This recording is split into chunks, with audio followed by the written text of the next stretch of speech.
Varahi media. Subscribe. Varahi media நேயர்களுக்கு அன்பான வணக்கம். இன்றைக்கி பார்க்கக்கூடிய நிகழ்ச்சி என்னென்னா, அமைச்சர்கள் இலாக்காக்கள் ஒதுக்கப்பட்டு இருக்கிறது. 10 அமைச்சர்களுக்கு மட்டும் 10 இலாக்கா அமைச்சர்கள் ஒதுக்கப்பட்டு மீத இலாக்காக்கள் இன்னும் ஒதுக்கப்படாமல் இருக்குது. மிக முக்கியமான இலாக்காக்களான பதிவுத்துறை, இன்னும் நிறைய துறைகள் எல்லாம் பெண்டிங்லேயே வச்சுருக்காங்க. இதுக்கெல்லாம் காரணம் என்னென்னா, கூட்டணி இருக்கக்கூடிய மற்ற கட்சியினருக்கும் அமைச்சர்கள் கொடுக்கப்படுறதா தான் பேச்சுவார்த்தை நடத்தப்பட்டிருக்கு. அதனால் வைக்கப்பட்டிருக்கிறது. அதற்கு முன்பாகவே அமைச்சர்களுக்கு கொடுக்கப்பட்ட இலாக்காக்களை சிறப்பாக அவர்கள் செயல்படுவார்களா, இல்லை மக்கள் ஏற்கனவே பார்த்த அரசியல்வாதிகள் போலவே பயணம் செய்வார்களா என்பதை பொறுத்திருந்து தான் பார்க்க வேண்டிய சூழலில் இருக்குது.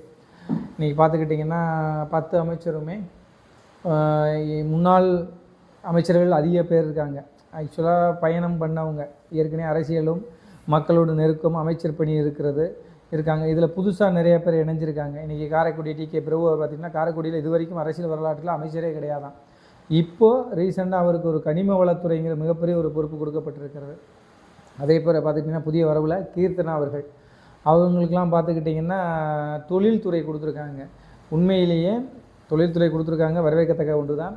ஆனால் அதற்கு முன்பாகவே அவர்கள் மீது சர்ச்சைகளும் வர தொடங்கிவிட்டது. அமைச்சர் வாகனத்திலே அமைச்சரை தவிர்த்து விட்டு அவருடைய நண்பர்கள், உறவினர்கள் சுற்றுப்பயணம் செய்து கொண்டிருக்கிறார்கள் என்ற சர்ச்சையும் ஏற்பட்டு இருக்கிறது.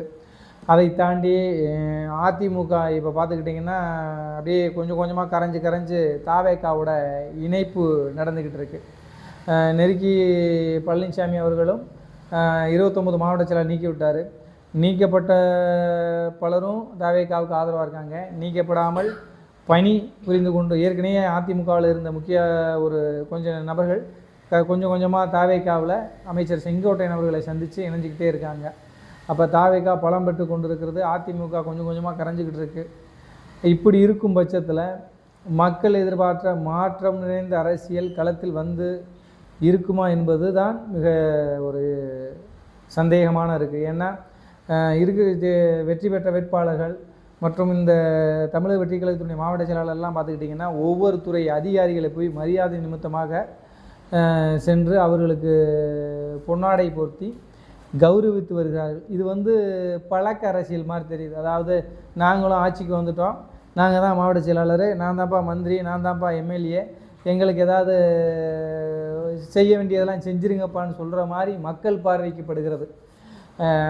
அமைச்சர்கள் போய் அதிகாரிகளை சந்திப்பது மரியாதை நிமித்தமான சந்திப்பு, அதை பாராட்டுக்குரியது. சட்டமன்ற உறுப்பினர்கள் ஆட்சியர்களையும் அதிகாரிகளையும் சந்திப்பது ஒரு மரியாதை நிமித்தமான சந்திப்பாக இருக்கலாம். மாவட்ட செயலாளர் சந்திப்பது தான் சந்தேகத்துக்கு உள்படுகிறது. கடைக்கோடியில் இருக்கக்கூடிய ரேஷன் கடையில் ரேஷன் போடுறவரை முதற்கொண்டு சந்திக்கிறாங்க. காரணம் என்னென்னா, தம்பி ஒழுங்காக அரிசி பருப்பு போடுறீங்களான்னு கேட்குறாங்களா, இல்லை ஒழுங்காக அரிசி மூட்டையும் பருப்பு மூட்டையும் நம்ம வீட்டுக்கு அனுப்புறியான்னு கேட்க போகிறாங்களான்னு தெரியலை. மக்கள் எதிர்பார்த்த மாற்றம் நிறைந்த அரசியலை தமிழக வெற்றி கழகம் தருமாங்கிறது இந்த ஒரு செயல்பாடில் முதல் சந்தேகம் ஏற்பட்டிருக்கிறது. அதை தாண்டி தமிழக வெற்றி கழகம் கொடுத்த கொள்கையெல்லாம் பார்த்துக்கிட்டிங்கன்னா நிறைய நலத்திட்டங்கள்லாம் செய்வோன்னாங்க. அதுவும் இன்னும் தொய்விலே இருக்குது. அதுக்கு காரணம் சொல்லிட்டாங்க, கல்லாவில் காசு இருந்தால் தானப்பா எடுத்து கொடுக்க முடியும், ஏற்கனவே கல்லா காலியாக இருக்குது, முதல்ல கல்லாவை நிறைக்கணும்னு சொல்லிட்டு இருக்காங்க. சரி, முதல்ல தமிழகத்தினுடைய கல்லா நிறைக்கப்பட வேண்டும். மக்களுக்கு அவர்கள் கொடுத்த அறிவிப்புகள் எல்லாம் சென்றடைய வேண்டும் என்பது எங்களுடைய கருத்து. இன்னொன்று பார்த்துக்கிட்டிங்கன்னா, தமிழகம் முழுவதுமே தமிழக வெற்றி கழகத்தை நேசித்து நிறைய கட்சியிலேருந்து வர்றாங்க. அதை ஏற்றுக்கொள்ளக்கூடிய பக்குவம் தமிழக முன்னேற்ற மக்கள் வெற்றி கழகத்தினுடைய மாநில பெரிய பொறுப்பாளர்களுக்கெல்லாம் இருக்கிறது. அதற்கு முன்பாக ஒவ்வொரு மாவட்டங்களிலும் ஏற்கனவே பயணம் செய்யக்கூடிய தமிழக வெற்றிகளுடைய மாவட்ட நிர்வாகிகள், ஒன்றிய நிர்வாகிகள், ரசிகர்களுக்குள்ள ஏற்பட்டிருக்கக்கூடிய பிளவுவாத அரசியலால் தமிழக வெற்றி கழகம் மென்மேலும் வளருமாங்கிறது சந்தேகமாக தான் இருக்குது. ஒவ்வொரு மாவட்டம் பாருங்கள், இன்றைக்கி தமிழ்நாடு முழுக்க எல்லா மாவட்டங்கள்லையுமே மாவட்ட செயலாளராக இருக்கக்கூடிய ஒரு தரப்பில் ஒரு கூட்டம் இருக்குது, மாவட்ட செயலாளர் பிடிக்காத ஒரு தரப்பு ஒரு கூட்டமாக இருக்காங்க. இந்த இதையுமே தலைமை கவனிக்கணும். இந்த இதையுமே தலைமை கவனித்து அதற்கான முற்றுப்புள்ளி வைக்கலைன்னா தமிழக வெற்றி கழகத்தினுடைய வளர்ச்சி என்பது அப்படியே வந்தமான சூழலில் இருக்கும். ரசிகர்களுக்கும் முன்னாடி இருக்கிற நிர்வாகிகளுக்கும் முக்கியத்துவம் கொடுக்கணுங்கிறது முக்கியம். ஏன்னா இப்போ நிறைய பேர் வர்றாங்க, பெரிய பெரிய அரசியல் சாமான்கள், பெரிய பெரிய அரசியல் முதலையெல்லாம் உள்ளே வருது. எதுக்காக வருதுன்னு தெரில. மக்கள் சேவை செய்ய வருதா, இல்லை தமிழக வெற்றி கழக முதலை குட்டிகளெல்லாம் கடித்து திங்க வருதான்னு தெரில. ஆனால் வளர்ந்த தமிழக வெற்றி கழக நிர்வாகி கட்சியை போலவே அதிமுக, திமுகவில் காங்கிரஸில், பாஜகவில் எப்படி குரூப் பாலிடிக்ஸ் இருக்கோ அதே குரூப் பாலிடிக்ஸ் தமிழக வெற்றி கழகத்துலேயும் எல்லா மாவட்டங்களையும் உருவாகிடுச்சு. இது இருக்குது.